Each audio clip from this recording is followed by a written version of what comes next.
If people can still predict you, you haven't changed. If your habits look the same, your results will stay the same. And if your identity remains untouched, your life cannot transform. There is a truth most people avoid. You don't become unrecognizable by tweaking your life. You become unrecognizable by rebuilding yourself from the inside out. Over the next 21 days, you will confront the parts of you that have kept you small. Your patterns, your excuses, your emotional triggers, your lack of clarity, your comfort loops. You will see the version of yourself that's been running the show, and you will replace it with a new one, a stronger one, a sharper one, a version of you that people look at and say, "What happened to you?" That's the goal. Not improvement, transformation. Most people chase change from the outside. They change their clothes. They change their schedule for 3 days. They buy new tools, apps, notebooks, diets, hoping something external will rewrite something internal. But the people who truly become unrecognizable do the opposite. They change the root, not the leaves. They fix the identity, not the routine. They break the pattern, not the calendar. They train the mind before the behavior. And that's where you begin. For the next 90 minutes, I am not here to motivate you. I am here to restructure you, to give you the clarity, the precision, the mental sharpness, and the system required to upgrade your identity in ways that last. No hype, no noise, no extra fluff. Just the truth and the standards you will need if you want to walk out of these 21 days as a different human being. Because that's the real challenge. Not becoming better, becoming so different that the old you no longer fits. Not a 5% upgrade, a fundamental rebuild. And to rebuild yourself, you must understand the 4 pillars that shape all transformation. Clarity, authority, precision, timing. Clarity. You must know exactly who you're becoming. Not a vague idea, not better, but specific, deliberate identity shifts. How you think, how you speak, how you act under pressure, how you show up each day. Without clarity, change collapses. Authority. You must lead yourself, not your emotions, not your urges, not your fears. Authority means you speak to yourself with conviction. You decide your direction, and your actions follow. Precision. Transformation requires accuracy, doing the right things at the right time with the right intention. Most people try to do everything. Winners do what matters. Precision cuts the noise so progress becomes inevitable. Timing. Momentum lives in timing. You don't wait for motivation. You don't wait for the perfect moment. You act when the action is required, especially when you don't feel ready. That's how identity shifts. These 4 pillars will guide you through the 10 chapters ahead. Each one builds a part of the new you. Each one removes a piece of the old you, and each one requires honesty, discipline, and the willingness to stop negotiating with your limits. Here is the roadmap. Chapter 1 resets your identity. Chapter 2 eliminates noise and rebuilds your focus. Chapter 3 wins your first hour every day. Chapter 4 replaces old habits with stronger ones. Chapter 5 reprograms your mind for discipline. Chapter 6 builds emotional control. Chapter 7 upgrades your physical standard. Chapter 8 resets your environment and social circle. Chapter 9 installs ruthless execution. Chapter 10 locks in your new identity. This is not entertainment. This is training. This is the kind of work that forces you to confront who you've been and decide who you'll become. In 21 days, you can rebuild your identity. In 21 days, you can rewrite your habits. In 21 days, you can shock yourself with what you're capable of. But only if you commit. Only if you show up daily. Only if you stop choosing the version of you that kept you stuck. So as we begin, remember this. You don't need to be loud. You need to be clear. You don't need to be perfect. You need to be precise. You don't need more time. You need to use the time you already have. This is the first minute of your transformation. The old you does not follow us past this point. Let's begin. Chapter 1. Reset your identity. You cannot change your life until you change the person who is living it. You cannot build a new future using the identity that created your past. And you cannot become unrecognizable if you keep choosing the version of yourself that has been holding you back. Identity is the foundation of transformation. It is the invisible architecture behind your habits, your decisions, your discipline, and your emotional reactions. Most people never examine their identity closely. They inherit it unconsciously, built from fear, past failure, childhood conditioning, comparison, and moments they barely remember. They believe they're making choices freely, but in reality, they're reliving an old script written years ago. There is one truth you need to absorb at the deepest level. You don't rise to the level of your goals, you fall to the level of your identity. The old identity sabotages new goals every time. It procrastinates, it avoids discomfort, it breaks promises, it prefers safety over growth, it clings to familiar patterns. That version of you cannot continue into the next phase of your life. It must be confronted, challenged, and ultimately replaced. To reset your identity, you must be brutally honest with yourself. Not the comfortable honesty, not the polite honesty. The kind of honesty that reveals who you've really been. The version of you behind the mask, behind the social image, behind the curated persona. This is the version of you that shows up when nobody is watching, when discipline fades, when emotions take over, and when excuses feel justified. You may not like what you see at first, but honesty is the door you must walk through. Without truth, there is no transformation. Without clarity, there is no progress. Without self-confrontation, there is no rebirth. Begin by asking yourself one powerful question. Who have I actually been? The real answer might feel uncomfortable. That's the point. Growth begins where denial ends. When you face the truth about your patterns, you take back control. When you expose the old identity, you weaken its power. When you stop hiding from yourself, you finally become free to evolve. Identity is deeper than behavior. Habits sit on the surface, but identity sits at the core. You can force yourself to behave differently for a short time, but if the identity stays the same, the old patterns eventually return. Every lasting transformation starts inside, not outside. Once identity shifts, behavior follows naturally. Identity first, action second. Your first task is to release the identity that no longer serves you. Write down the traits, tendencies, and patterns you refuse to carry into the next chapter of your life. Be direct, be specific, be unafraid to name the weaknesses that have shaped your reality. I am not someone who avoids hard things. I am not someone who breaks my own promises. I am not someone who lets fear decide for me. I am not someone who quits when it gets uncomfortable. Naming these patterns creates psychological separation. It tells your mind, this is no longer who I am. Once you release the old, you must define the new. Identity is not discovered. It is constructed. You choose it, you build it, you reinforce it. Write 10 identity statements for the person you are becoming. Statements with weight and clarity. Statements that demand action. I am someone who finishes what I start. I am someone who moves with purpose. I am someone who respects my time. I am someone who acts even when it's hard. I am someone who holds myself to a higher standard. These are not affirmations, they are commitments. They are instructions for your future self. They are standards, not hopes. Identity is strengthened through consistent alignment. Every aligned action reinforces the new self. Every misaligned action strengthens the old self. Every decision becomes a vote for who you are becoming or who you are leaving behind. There is no neutral. Small actions matter because they accumulate.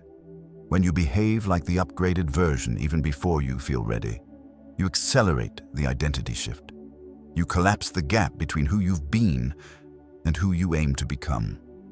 You send your brain a new message. This is who I am now. Identity changes gradually, then suddenly. At first, you will feel resistance. You will feel the pull of old habits. You will hear the voice of your former self whispering familiar doubts. This is normal. This is part of the process. The discomfort is not a sign you are failing. It is a sign you are evolving. The shift becomes real the moment you say, I refuse to be the person I used to be. Say it with conviction. Say it without apology. Say it as a promise to your future self, and then live accordingly. For the next 21 days, act like the upgraded version now, before you're confident, before you're comfortable, before you believe you're ready. Identity is built through demonstration. When your actions change, your identity follows.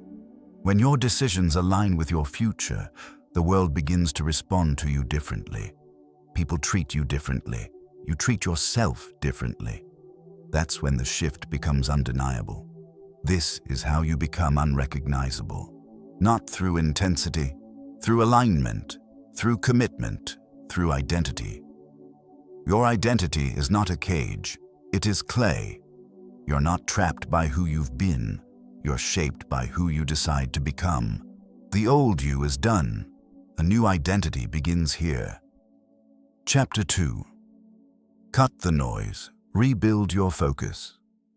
If your mind is flooded with noise, you will never reach clarity. If your attention is scattered, progress will always feel out of reach.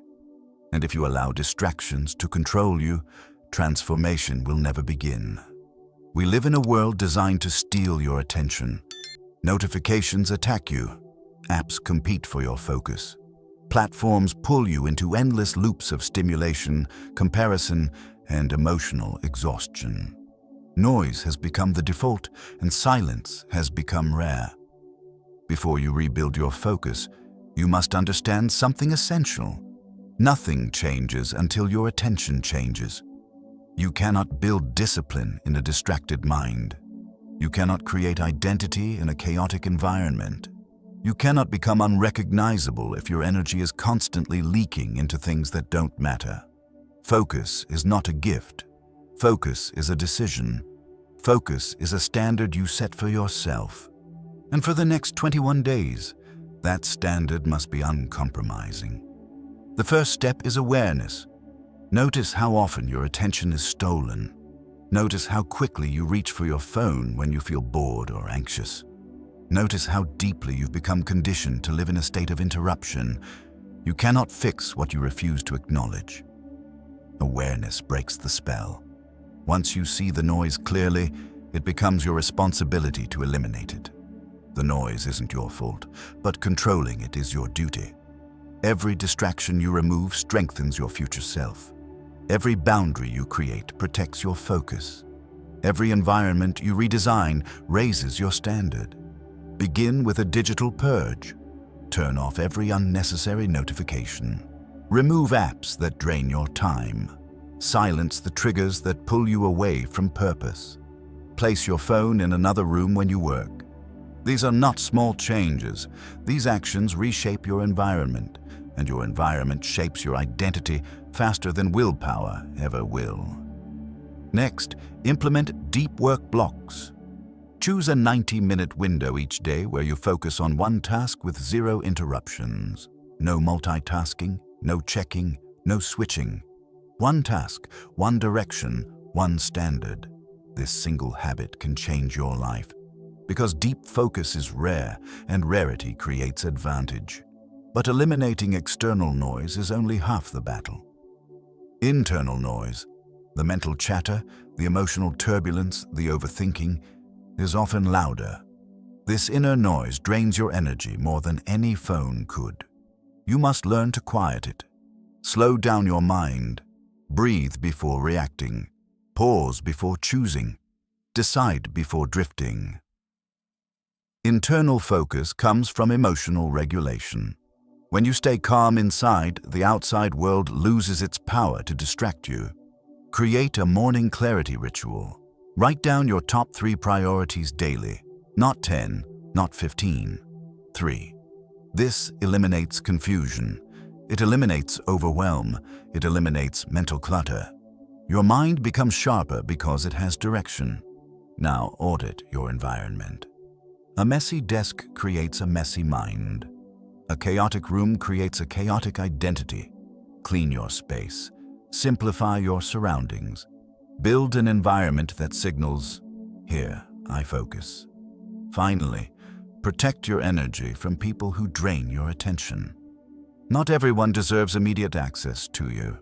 Not everyone deserves your emotional capacity. You are allowed to step back.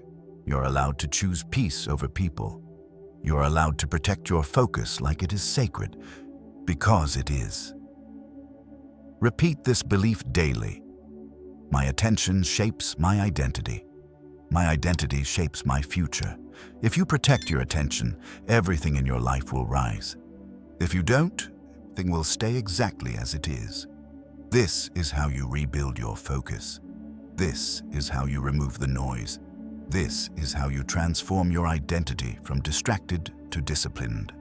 When your focus sharpens, your entire life sharpens. And becoming unrecognizable becomes inevitable.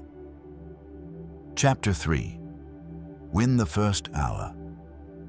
How you start your day determines who you become. If you lose the first hour, you lose your direction.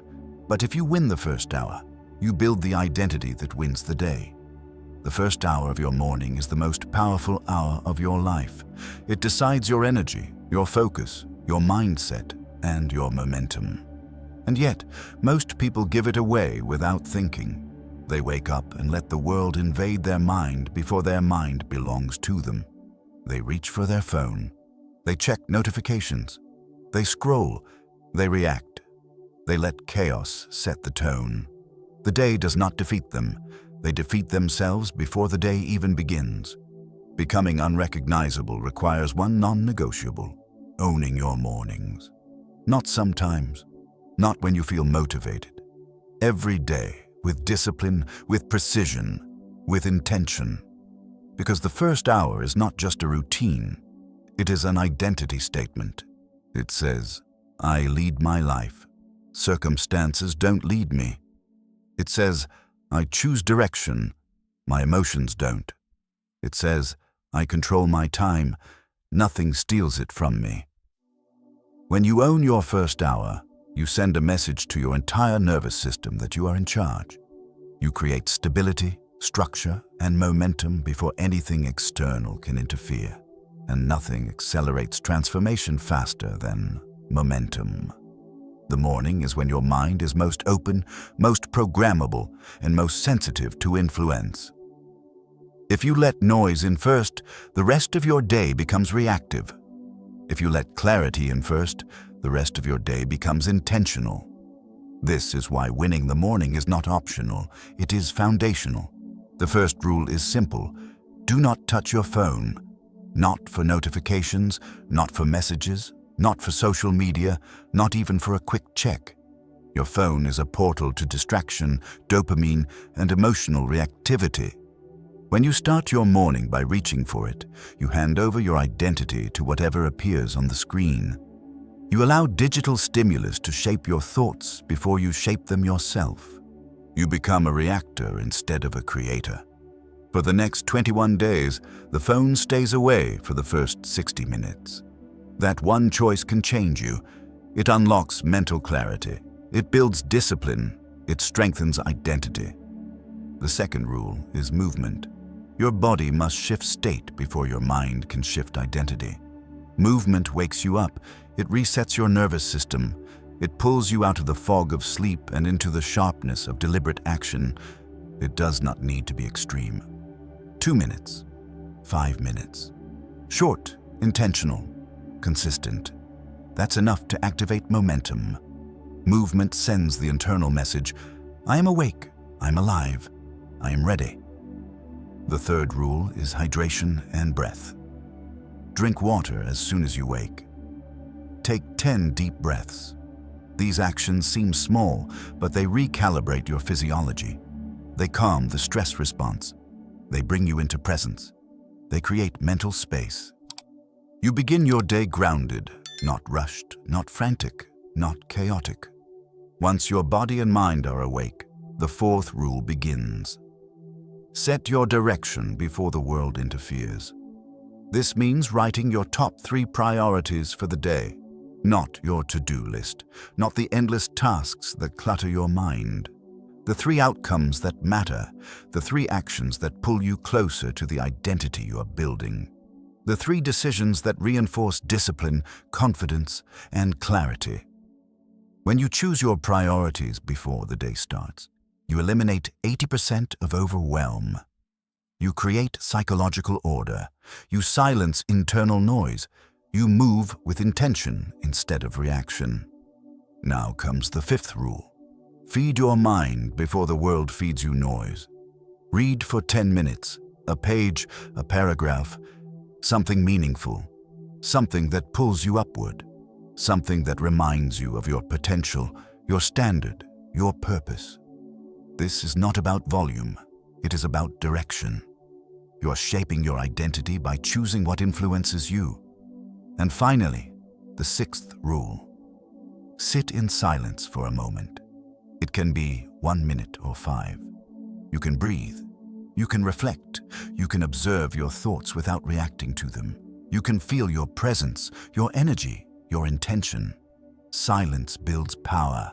Silence builds emotional regulation. Silence builds identity, because a calm mind makes sharp decisions, and sharp decisions build unrecognizable transformation.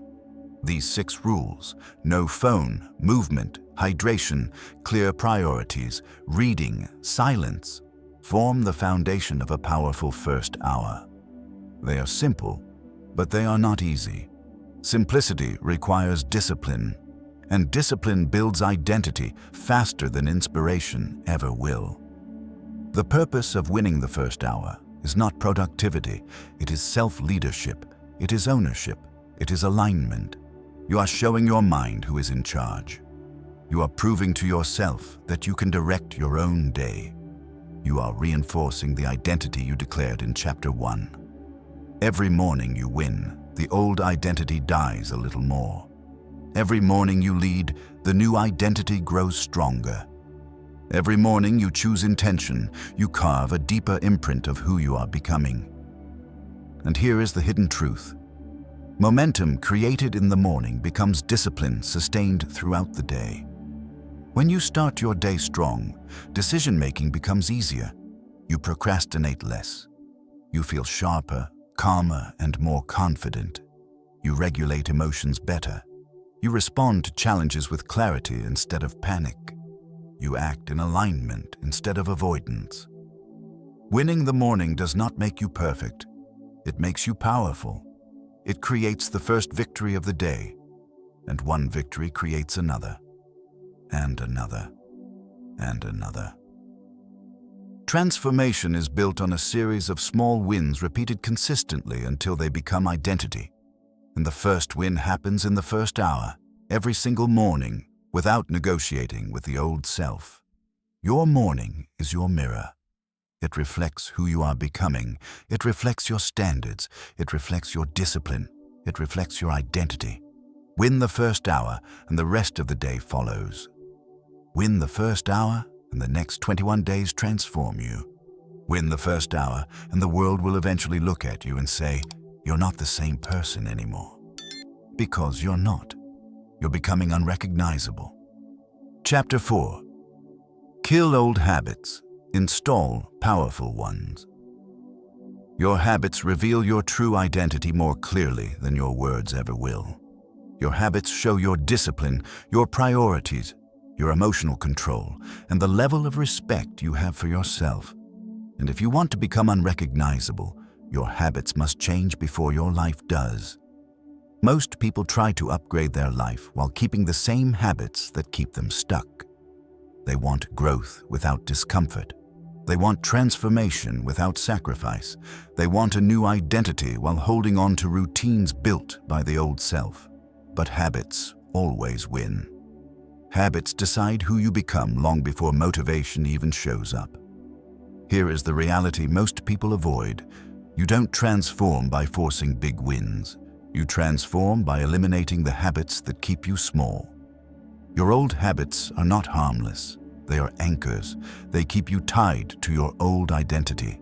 They keep you tied to your old limitations. They keep you tied to your old patterns of avoidance and self-doubt. If the habits stay, the identity stays. If the identity stays, the life stays exactly the same. Transformation is not about adding more. It's about removing what weakens you. It's about letting go of the behaviors that sabotage your potential. It's about killing the habits that belong to the version of you you're leaving behind.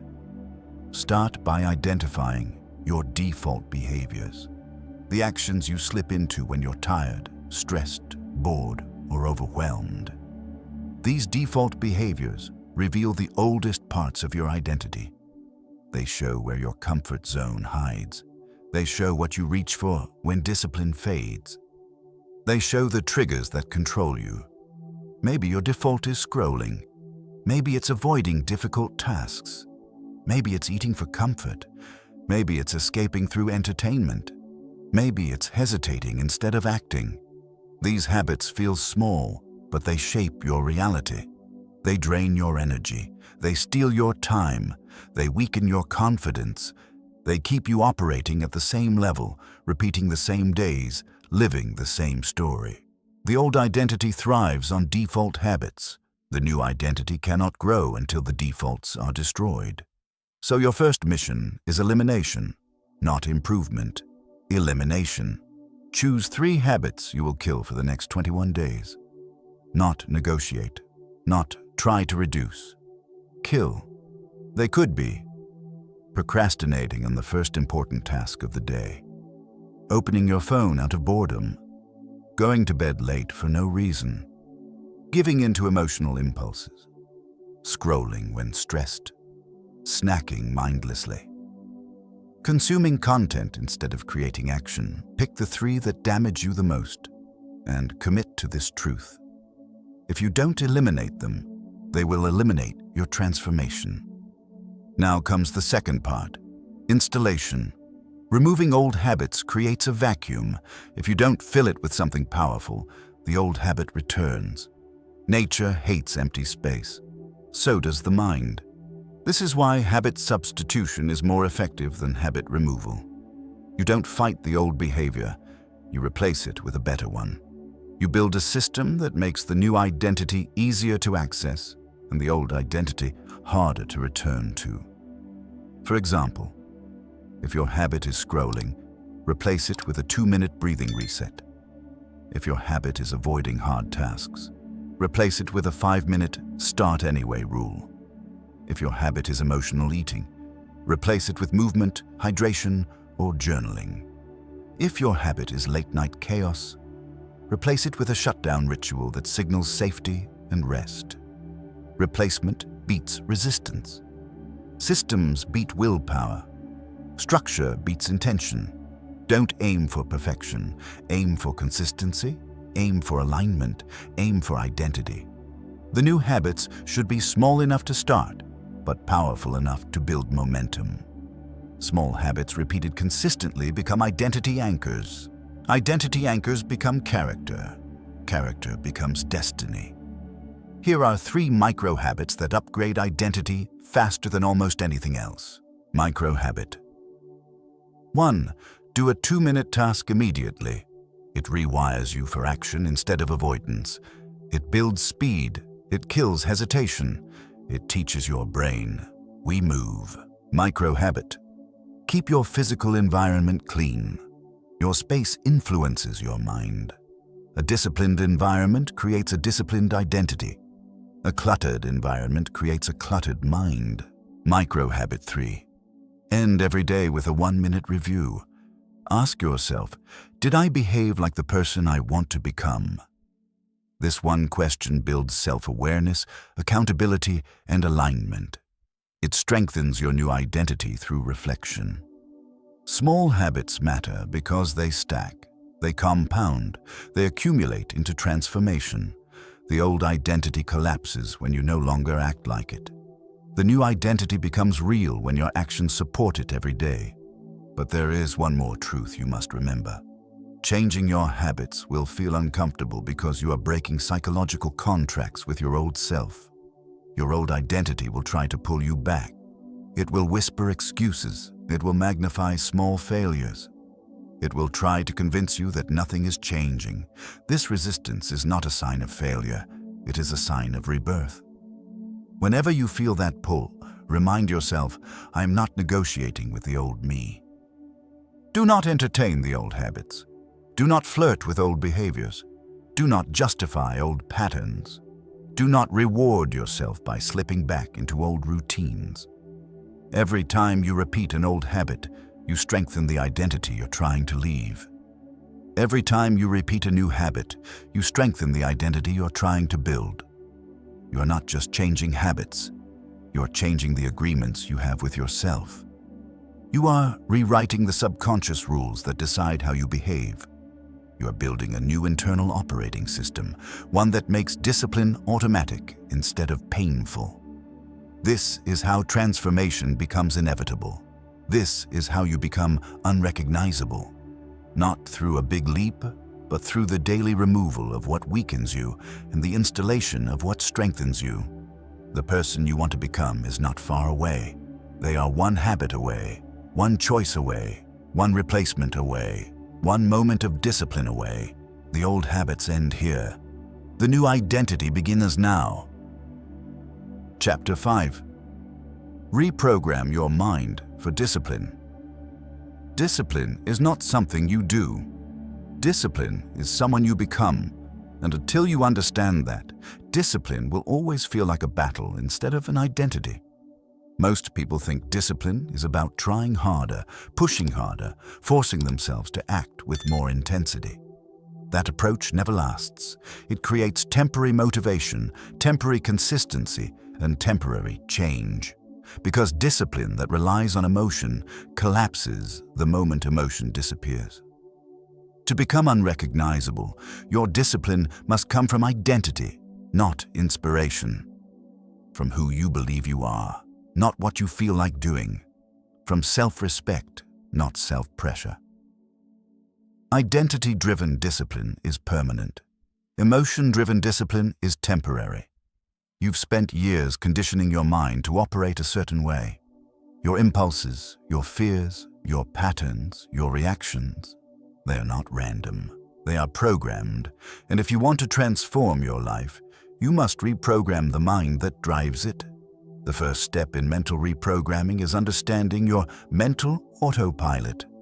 These are the thoughts and reactions that happen without effort, your internal defaults. When you feel tired, your autopilot tells you to stop. When you feel overwhelmed, it tells you to escape. When you feel discomfort, it tells you to retreat. These automatic responses create weak discipline. They keep you trapped in the same cycles. To change your discipline, you must interrupt these unconscious patterns. You must become aware of them before they control you. Start paying attention to the exact moment your discipline breaks. Not after, not later. At the moment it happens.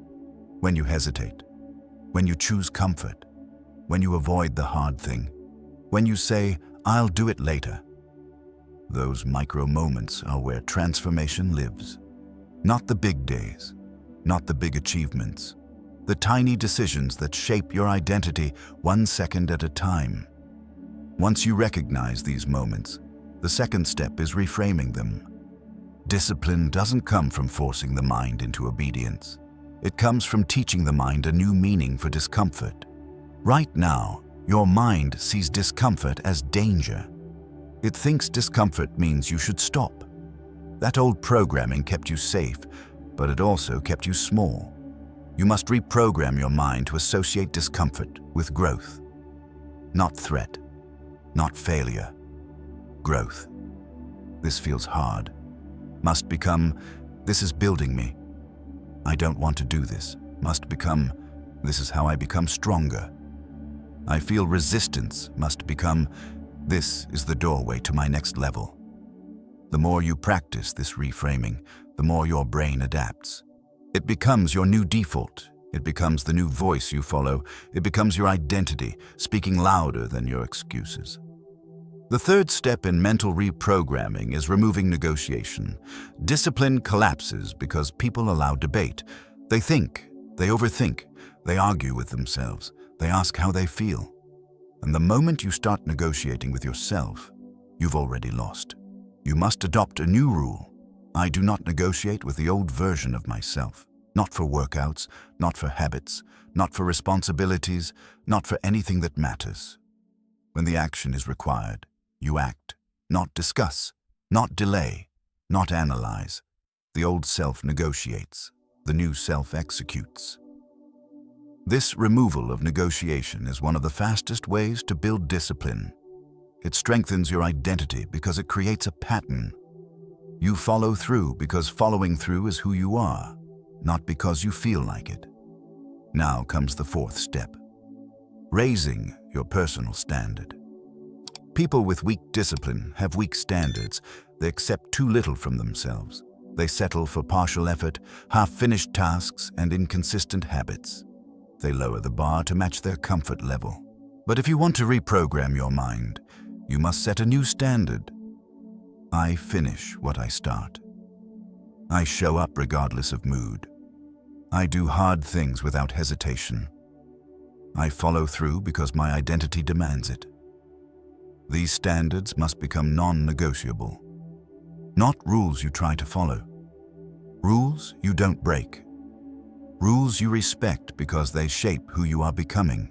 And here's the truth. Self-respect is built through discipline. Discipline is built through standards. Every time you keep a promise to yourself, your identity grows. Every time you break a promise, your identity weakens. Every time you honor a standard, your inner strength increases. Every time you treat your standards casually, your self-trust erodes. The fifth step in reprogramming is repetition, not perfect repetition, consistent repetition. The brain rewires through frequency, not intensity. It adapts through daily demonstration, not occasional inspiration. It rewrites itself through patterns you repeat, not ideas you admire. You must behave like the person you want to become until your mind has no choice but to accept it as truth. And when that acceptance happens, everything changes. Discipline becomes automatic. Action becomes instinct. Follow-through becomes natural. Hesitation becomes foreign. You will stop needing motivation because identity has replaced it. You will stop relying on mood because standards have replaced it. You will stop fighting with yourself because the old version no longer has authority.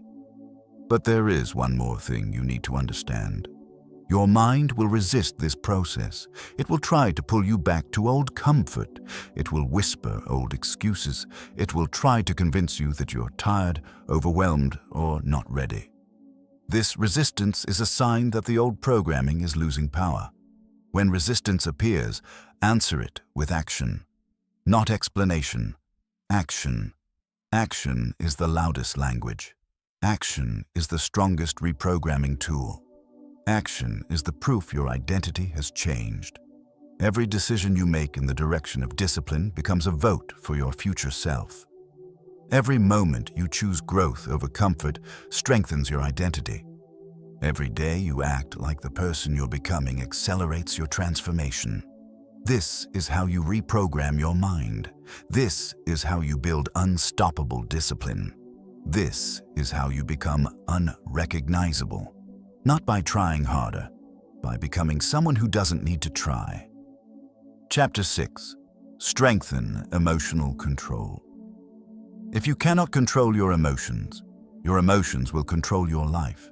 And nothing destroys potential faster than an untamed mind reacting to everything it feels.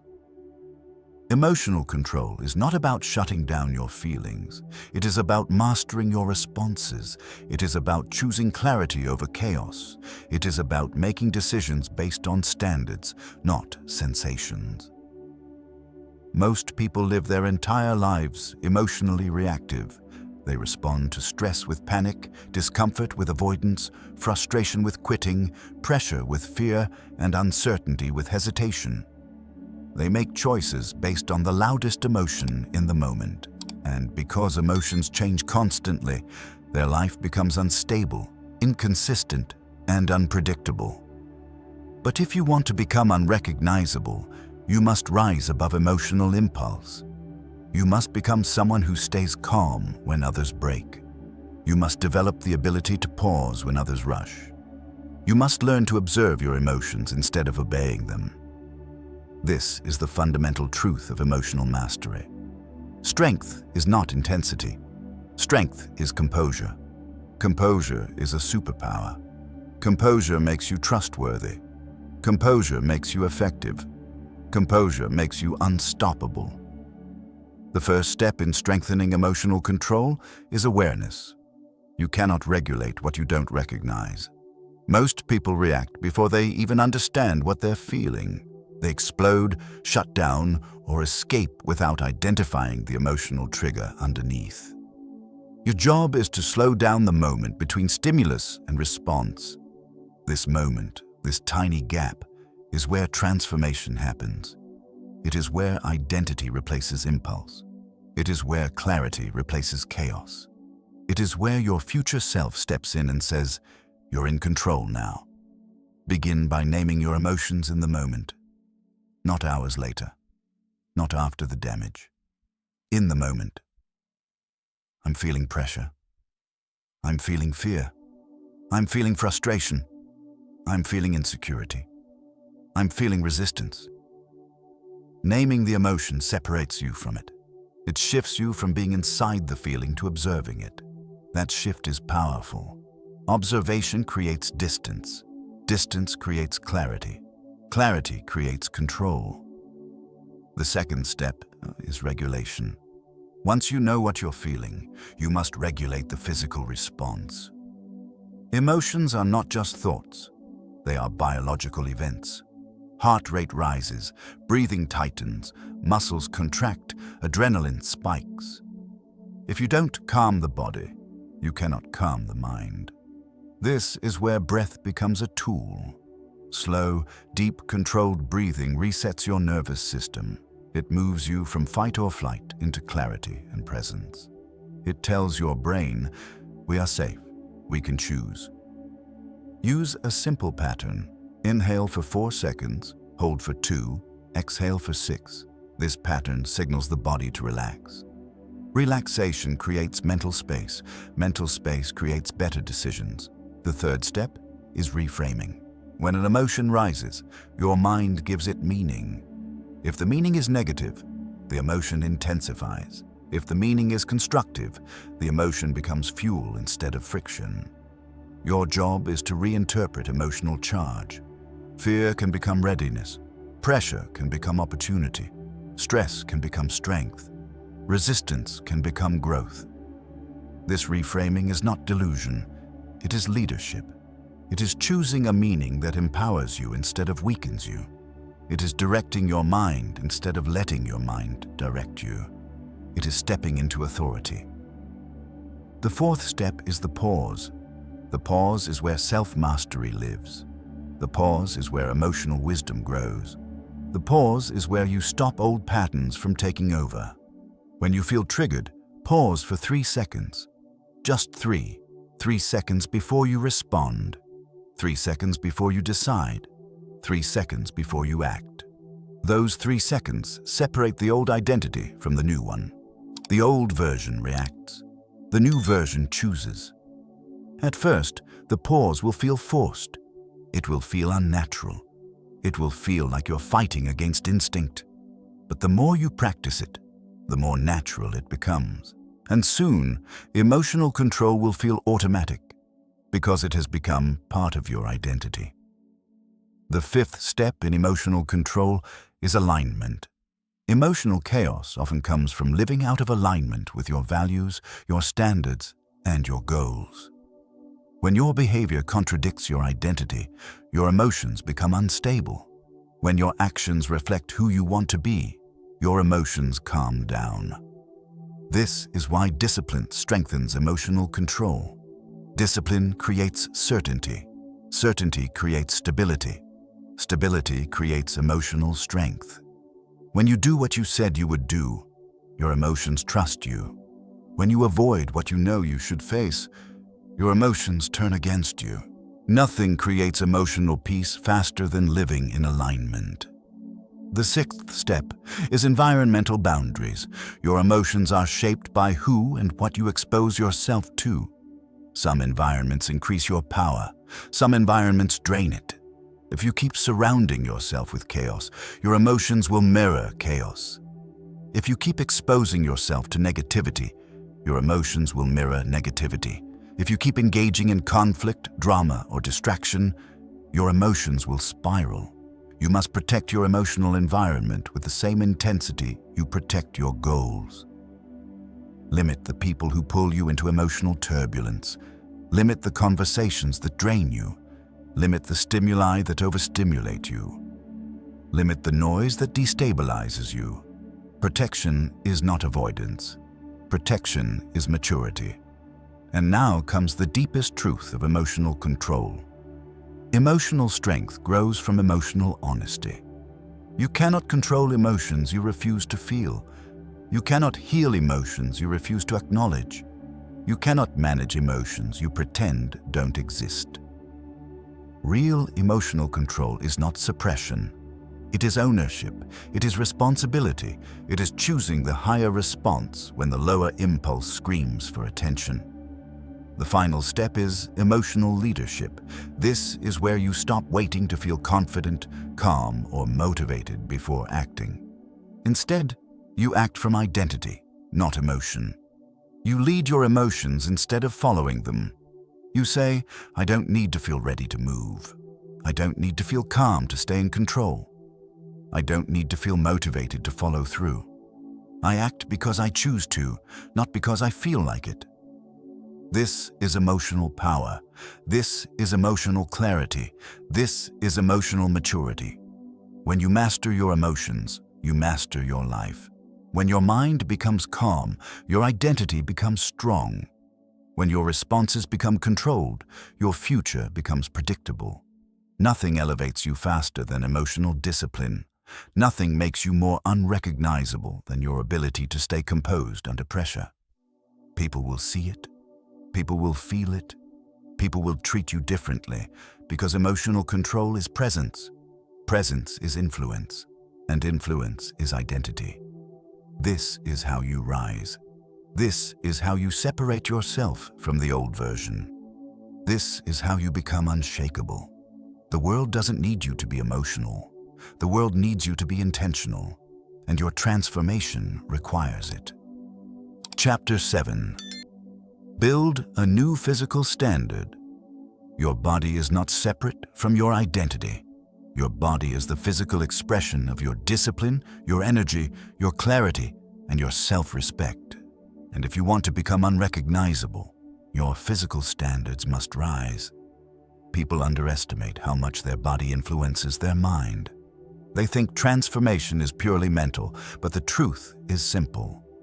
A low-energy body creates a low-energy identity. When your body is tired, your discipline weakens. When your body is sluggish, your confidence fades.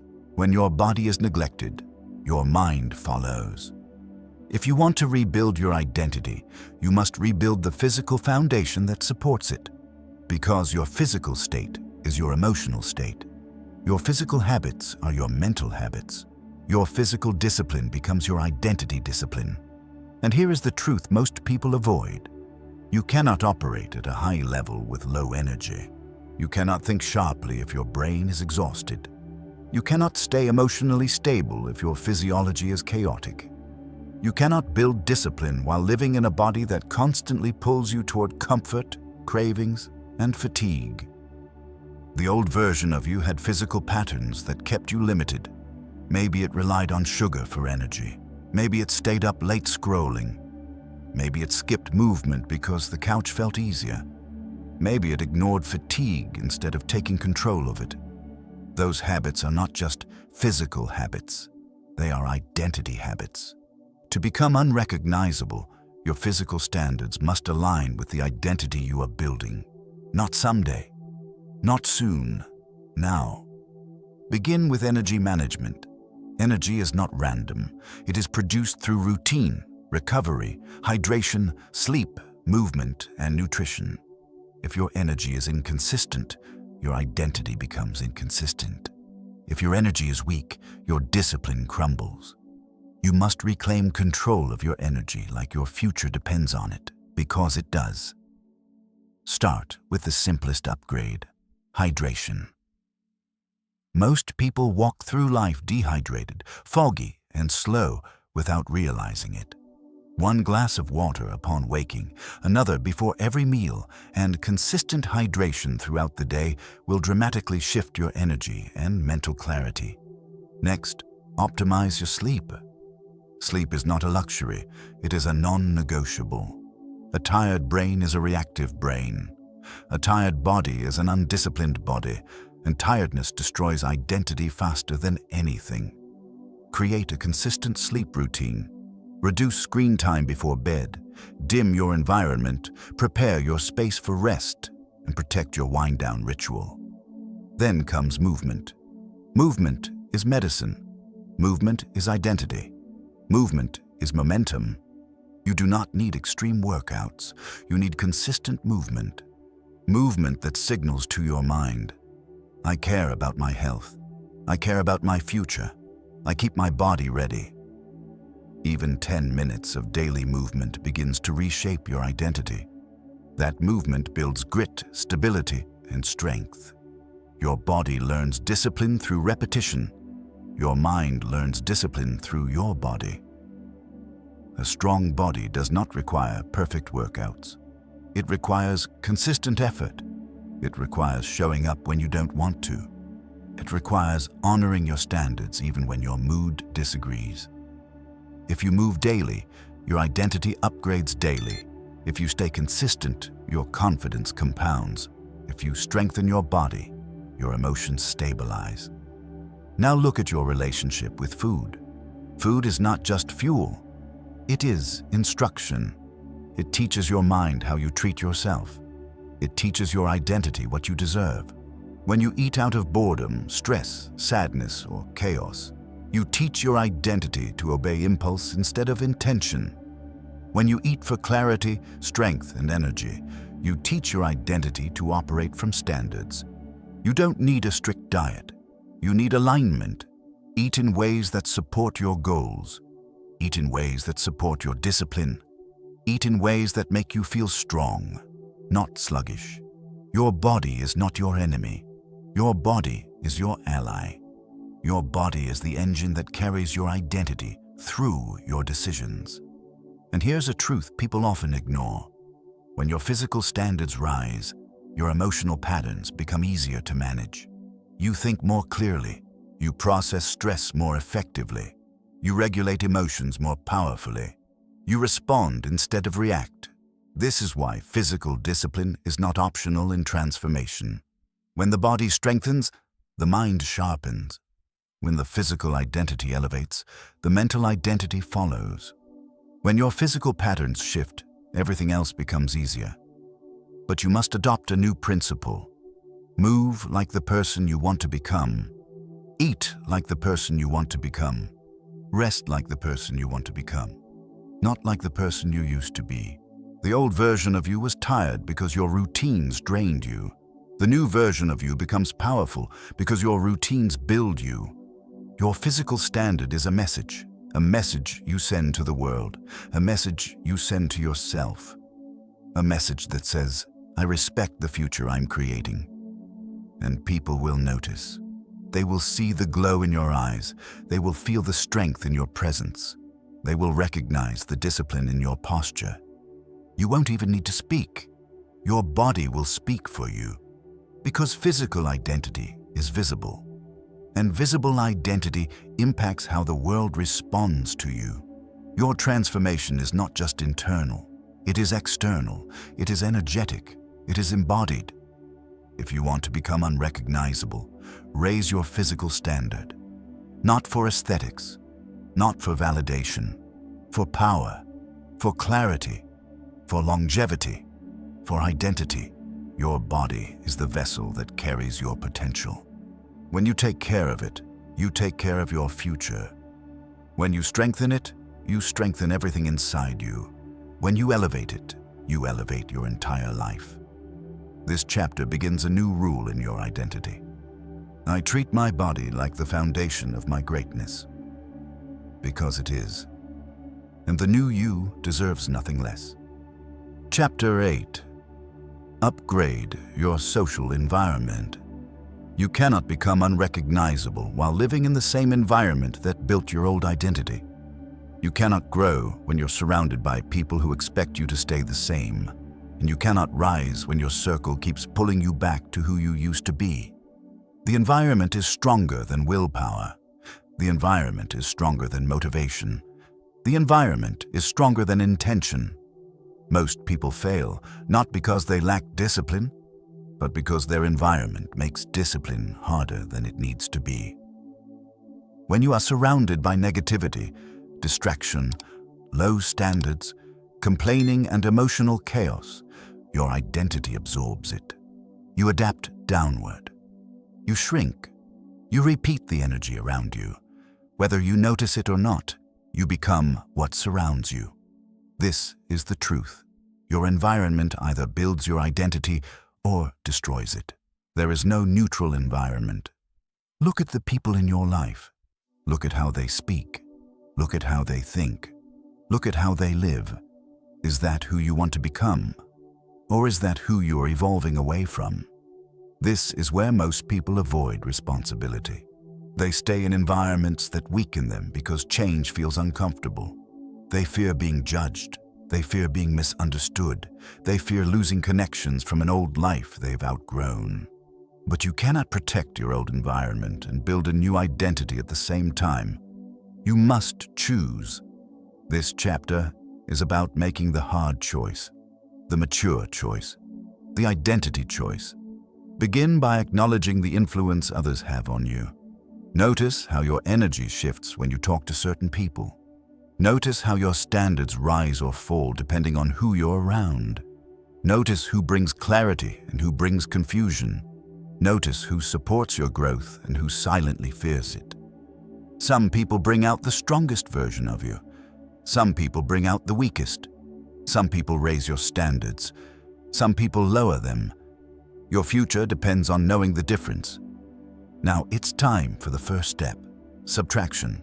You must subtract the influences that keep you grounded in your old identity.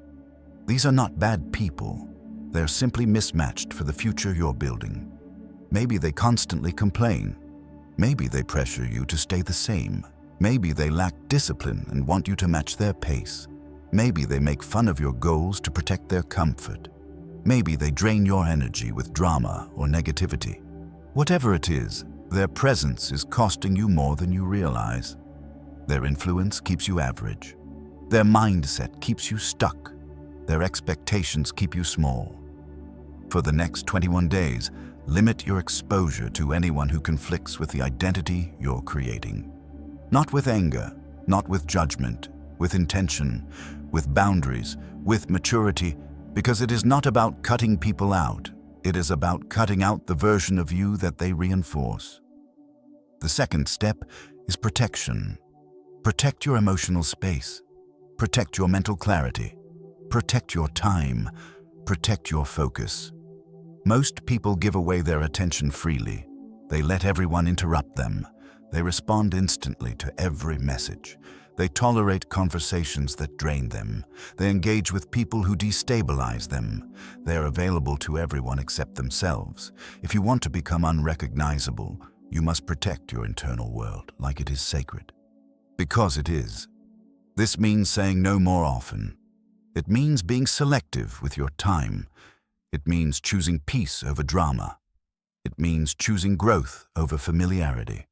It means choosing alignment over approval.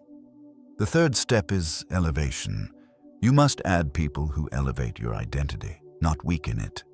People who inspire discipline. People who expect excellence. People who speak about ideas, not gossip. people whose presence makes you want to level up. You do not need many of these people. You need 1, 2, maybe 3. Quality over quantity, alignment over history, character over comfort. Look for individuals who live with intention, protect their standards, pursue growth consistently, respect themselves deeply, keep their word, carry emotional stability, speak with clarity and direction. When your environment shifts upward, your identity follows automatically. This is the power of proximity. Proximity is influence, and influence rewires identity faster than effort. The 4th step is creation. If you cannot find the environment you need, create it. Build your routines, establish your standards, design your habits, shape your daily structure. Your environment is not just people. Your environment is your room, your desk, your morning routine, your digital spaces, your inputs, your content, your standards. If your physical environment is messy, your mind is messy. If your digital environment is chaotic, your identity becomes chaotic. If your routine is reactive, your life becomes reactive. You must build an environment that pulls you into identity alignment, not away from it. And now comes the deepest realization of this chapter. Growth requires outgrowing. Outgrowing situations, outgrowing mindsets, outgrowing patterns, outgrowing connections that no longer support your evolution. This is not cold. This is not selfish. This is necessary. You cannot hold on to every version of your life while building a new one. You cannot stay connected to every person while evolving into a stronger identity. You cannot stay small to keep others comfortable. Your future requires becoming someone your old environment may not recognize. And that is the point. You are becoming unrecognizable. But you are not doing it alone. You are doing it intentionally. You are doing it with clarity. You are doing it with boundaries. You are doing it with integrity. The environment you choose from this moment forward is the environment that shapes your next chapter. And when you choose wisely, your identity rises effortlessly. This is how you grow. This is how you expand. This is how you break through. This is how you become the version of yourself you were always capable of becoming. Upgrade your environment. Upgrade your standards. Upgrade your energy. Upgrade your life. The new chapter requires a new circle, and the new you deserves a higher level of alignment. Chapter 9. Execute ruthlessly.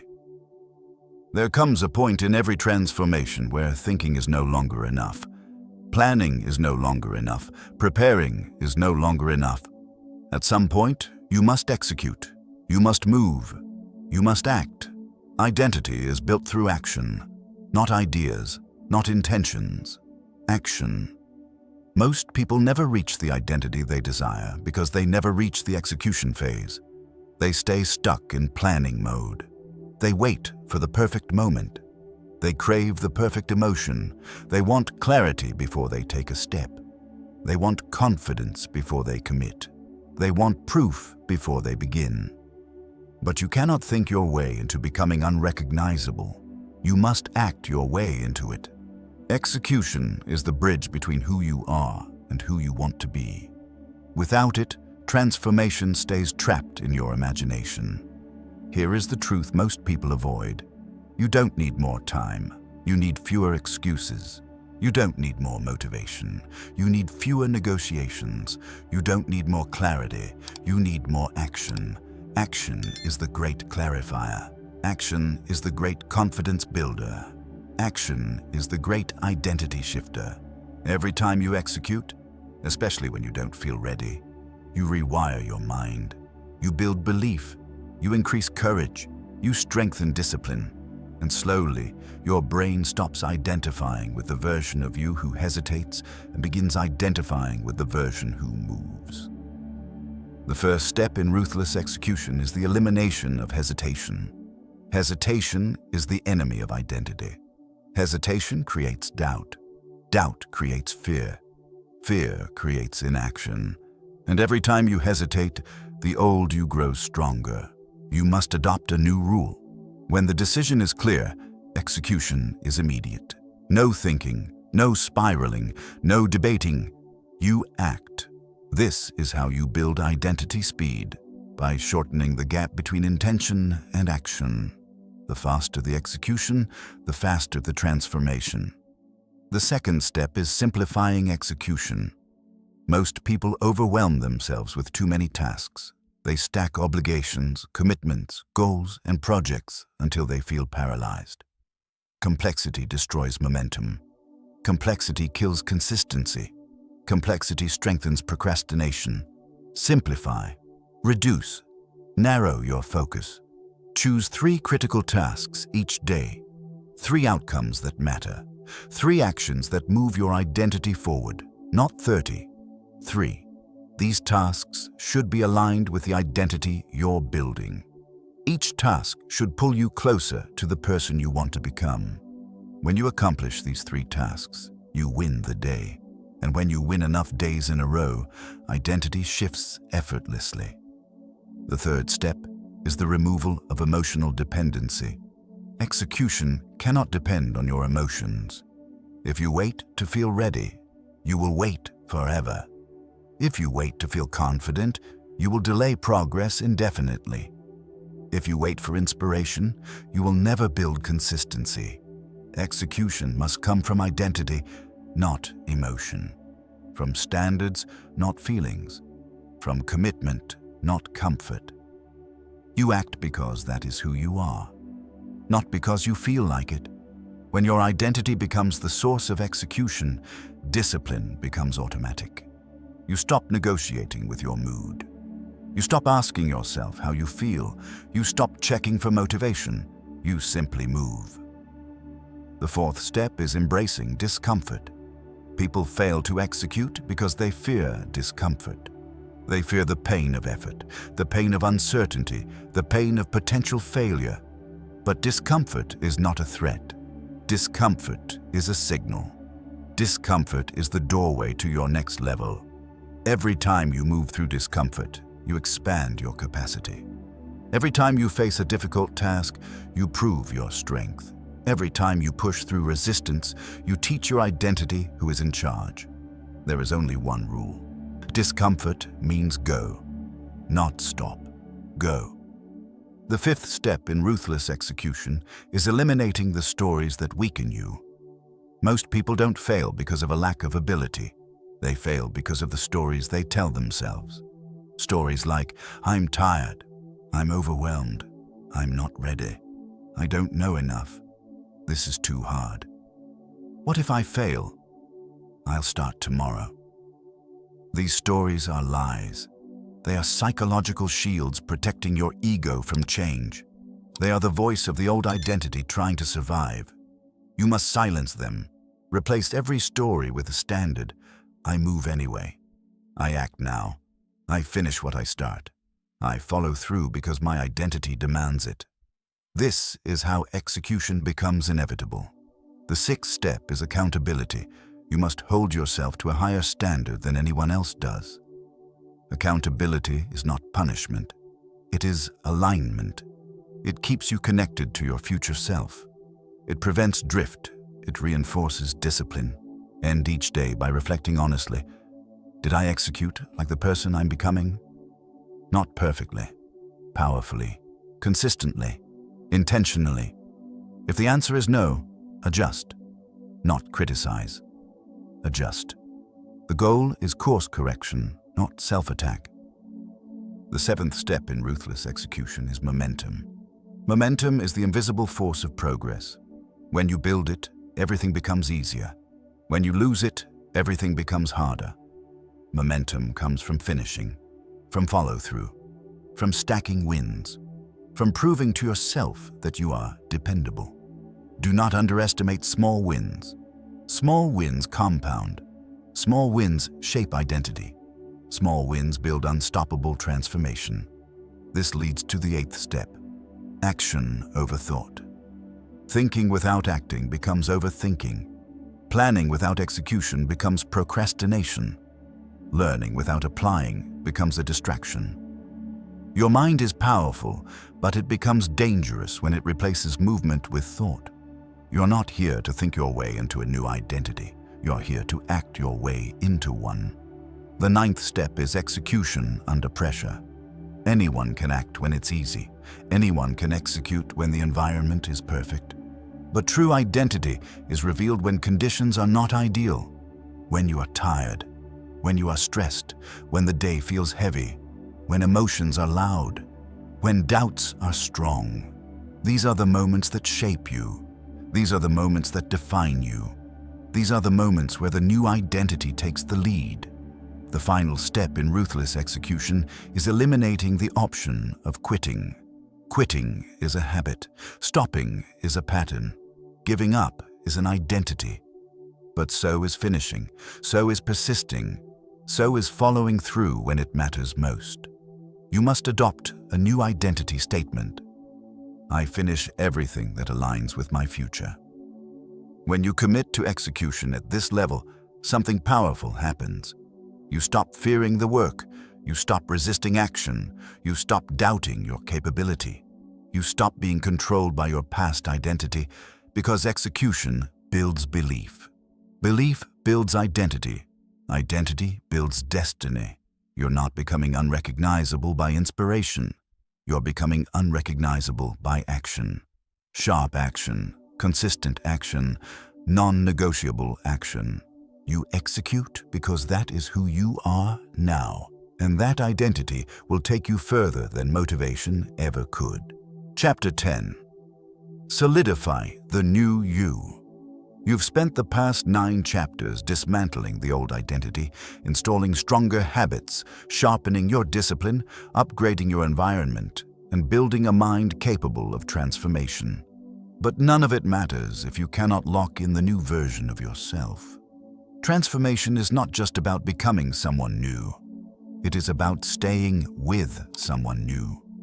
It is about protecting the upgraded identity from slipping back into the old patterns that once defined you. Because here is the truth almost nobody acknowledges. The old you waits patiently. It waits for fatigue.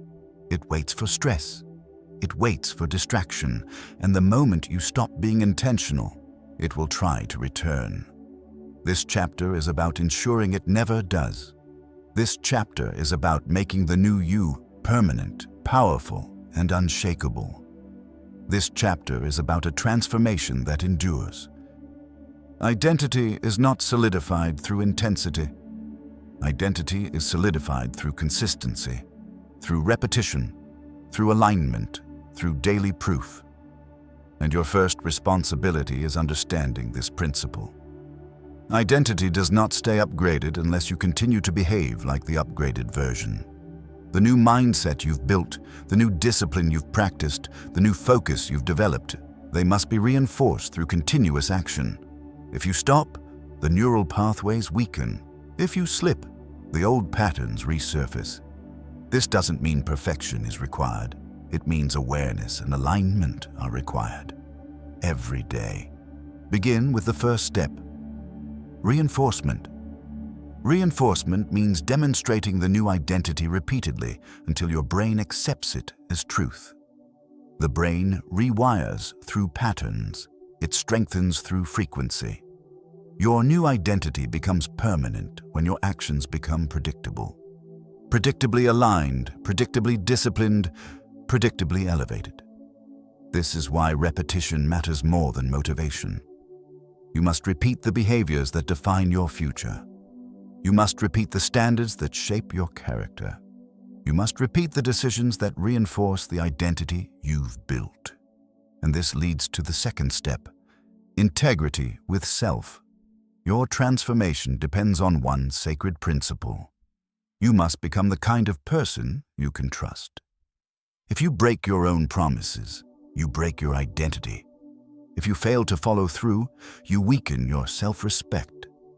If you treat your commitments casually, the old version begins to return. Self-trust is the foundation of a strong identity. Self-respect is the fuel that keeps the new identity alive. You build both by honoring your word, especially to yourself. So you must adopt a new rule going forward. If you say you will do something, you honor it. Not because it is convenient, not because it is easy, but because your identity depends on it. The third step is prediction. Prediction is the ability to anticipate when your old self will try to resurface. It will happen. It is natural. The brain always gravitates toward familiar patterns unless you prepare for those moments in advance. Identify your weak points. When do you lose focus? When do you lose consistency? When do you fall back into old emotional responses? When do you negotiate with your excuses? These moments are predictable, and predictability gives you power. Create pre-decided responses. If you catch yourself slipping, act immediately. If you detect old habits returning, interrupt them. If your emotions become loud, use the tools from Chapter 6. If procrastination appears, follow the rules from Chapter 9. If your energy drops, return to the physical standards from Chapter 7. You must remove the option of drifting. Drift leads back to the old you. Alignment keeps you on the path. The fourth step is elevation. Once you have stabilized your new identity, you must slowly elevate the standards. Not drastically, gradually, deliberately. This is how you grow without collapsing. This is how identity becomes stronger instead of stagnant. Elevate your effort by 1%. Elevate your discipline by 1%. Elevate your presence by 1%. Elevate your intentionality by 1%. Growth compounds quickly when the identity is solid. Now comes the fifth step, integration. Integration is where everything merges. Your habits, your discipline, your environment, your emotional regulation, your focus, and becomes your default way of living. Integration means you no longer practice being the new you. You simply are the new you. No effort, no forcing, just alignment. But integration requires one thing. You must stop seeing your transformation as something temporary. This is not a 21-day challenge. This is an identity shift. Identity does not expire. Identity does not reset. Identity does not get completed. Identity is lived. You are not trying to improve. You are becoming someone permanent, someone undeniable, someone extraordinary. This leads to the sixth step, protecting your identity from sabotage. Not every person will understand your growth. Not every person will celebrate it. Some will feel threatened by your discipline. Some will feel insecure about your evolution. Some will try to pull you back into old patterns so they can feel comfortable around you again. You must protect yourself from this. You must protect your progress. You must protect your standards. You must protect your energy. If someone challenges your growth, set boundaries. If someone mocks your discipline, ignore them. If someone tries to pull you back, distance yourself. If someone refuses to grow, do not shrink to match them. Because here is the truth. The new you cannot survive in the environment that created the old you. Your identity must be protected like it is precious, because it is. The seventh step is reflection. Reflection is the anchor of identity permanence. If you do not pause and reflect, you will lose awareness of your progress and fall into unconscious patterns. End each day with a simple question. Did I live like the person I am becoming? This question grounds you. It creates accountability. It reveals misalignment. It reinforces identity. Reflection is not judgment. Reflection is refinement, and refinement strengthens the new you. The eighth step is consistency of rituals. Your rituals are the daily anchor points that prevent regression. Your morning routine, your focus habits, your physical discipline, your clarity practice, your nightly reflection. These rituals are not optional. They are identity maintenance. They are the stabilizers that keep the new identity from drifting back into the old one. Every time you complete your rituals, you tell your mind, "This is who we are now," and your mind believes you. The ninth step is the creation of long-term vision. Identity requires direction. Without vision, the identity plateaus. Without purpose, discipline weakens. Without clarity, action loses meaning. Look ahead 6 months. Who must you become? What must you refine? What must you elevate? What must you release? Vision stretches identity. Vision expands standards. Vision strengthens motivation. You cannot stay small when your vision is big. The final step in solidifying the new you is this. You must decide that the old version of you is gone. Not temporarily, not conditionally, permanently. There is no returning to the habits you've outgrown. There is no returning to the excuses you've surpassed.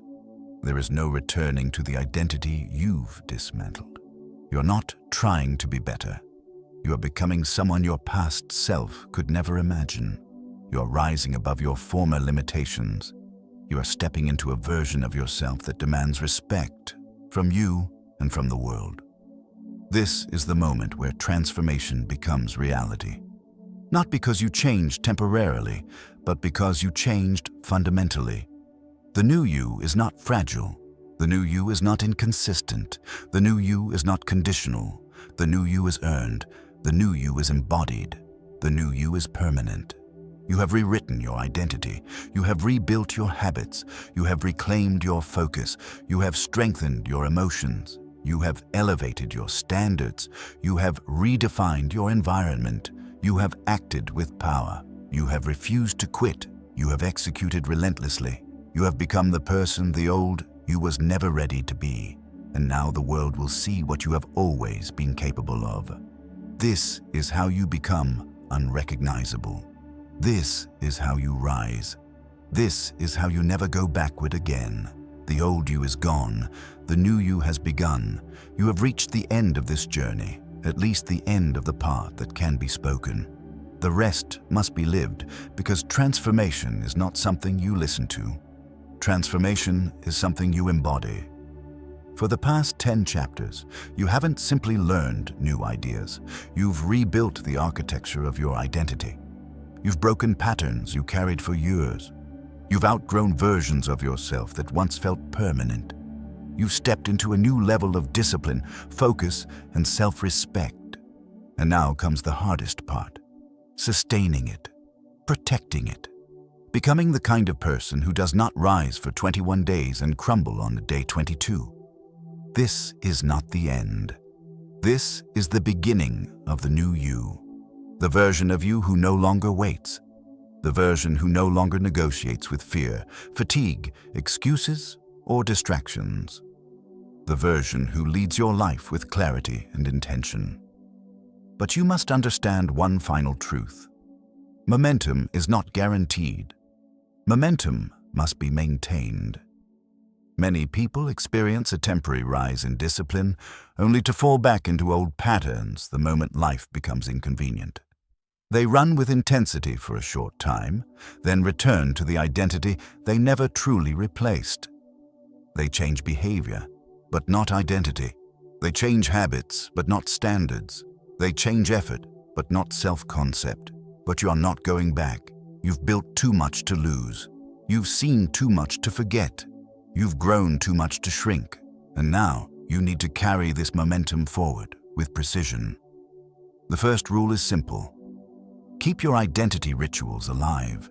Your morning routine, your intentional focus blocks, your clarity practices, your emotional regulation tools, your nightly reflection. These rituals are not temporary habits. They are identity anchors. They are the daily practices that keep the new you aligned and prevent drift. If you maintain your rituals, you maintain your identity. If you abandon them, the old identity will try to return.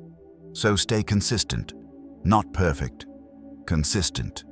Perfection is fragile. Consistency is unbreakable.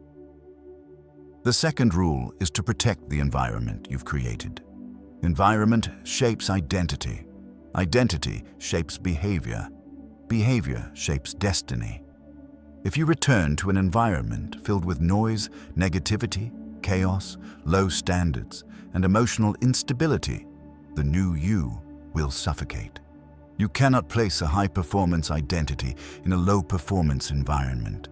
You cannot surround yourself with people who expect the old you and still become the new you. Guard your space, guard your circle, guard your peace, guard your standards. Your environment is either your foundation or your downfall. Choose wisely. The third rule is continuous recalibration. Every few days, check in with yourself, not to judge, to refine. Ask, am I behaving like the person I'm becoming? Where did I drift? What needs tightening? What needs releasing? What needs reinforcing? Growth is not linear. It's a series of micro-adjustments, small corrections, small alignments, small improvements. The fourth rule is to stay committed to discomfort. Discomfort is where you discovered your strength. Discomfort is where your confidence grew. Discomfort is where your old patterns died. If you avoid discomfort now, you will regress. If you embrace discomfort now, you will rise. Discomfort is not your enemy. It is your compass. When something feels hard, that is where your next level begins. The fifth rule is to redefine failure. Failure is not a collapse. Failure is feedback. Failure is information. Failure is redirection. When you slip, and you will, your job is not to spiral. Your job is to reset. Immediately. No drama, no shame, no emotional stories. Reset and return to alignment. The faster you reset, the stronger your identity becomes. The sixth rule is to continue elevating your standards. Your standards are the walls that protect your transformation. The moment you lower them, your identity begins to dissolve. Raise your standards gradually. Raise your standards intentionally. Raise your standards because the new you demands it. Better decisions, clearer boundaries, sharper habits, deeper self-respect. Identity is always rising or decaying. It never stays still. The seventh rule is long-term vision. If you don't know where you're going, your identity will drift. If you don't stretch yourself, your discipline weakens. If you don't create direction, your old patterns begin to whisper again. So create a vision that scares you a little. Create a vision that excites you. Create a vision that demands a higher version of yourself. 6 months from now, who must you be? 1 year from now, what identity must you embody? 5 years from now, how powerful can you become if you stay consistent? Your vision is not a goal. Your vision is your identity's North Star. The 8th rule is to stay in motion. Action keeps identity warm. Action keeps momentum alive. Action keeps confidence growing. Never let idle time become a breeding ground for old habits. Move your body. Move your mind. Move your life forward. Small steps compound. Small wins accumulate. Small actions build unstoppable momentum. You've learned this throughout your journey. When you act, you rise. When you wait, you wither. And now, the final rule, never forget what you've built. Look at who you were when you started this journey. Look at who you are now. Look at the strength in your discipline. Look at the clarity in your decisions. Look at the power in your presence. Look at the standard you now demand from yourself. This is not a small shift. This is not a minor upgrade. This is a full identity rebirth. You have become the person your old self hoped to be. You have become the person your future self depends on. You have become the version of you that others will feel when you walk into the room. The version that carries confidence, discipline, emotional stability, clarity, and strength. You are not returning to who you were. That version has expired. That version has been replaced. That version served its purpose, and now it is gone. You are not unfinished. You are evolving. You are not lost. You are rising. You are not the same. You are becoming more. And this is the moment you step fully into the new identity, the moment you stop doubting your transformation, the moment you stop apologizing for your growth, the moment you stop shrinking to match old environments, the moment you stop explaining yourself to people who have no intention of understanding. This is your life now. This is your standard now. This is your identity now. Be proud of the work you've done, but be even more committed to the work ahead. Because the new you is not something you achieved. The new you is something you must continue to embody. And you're ready.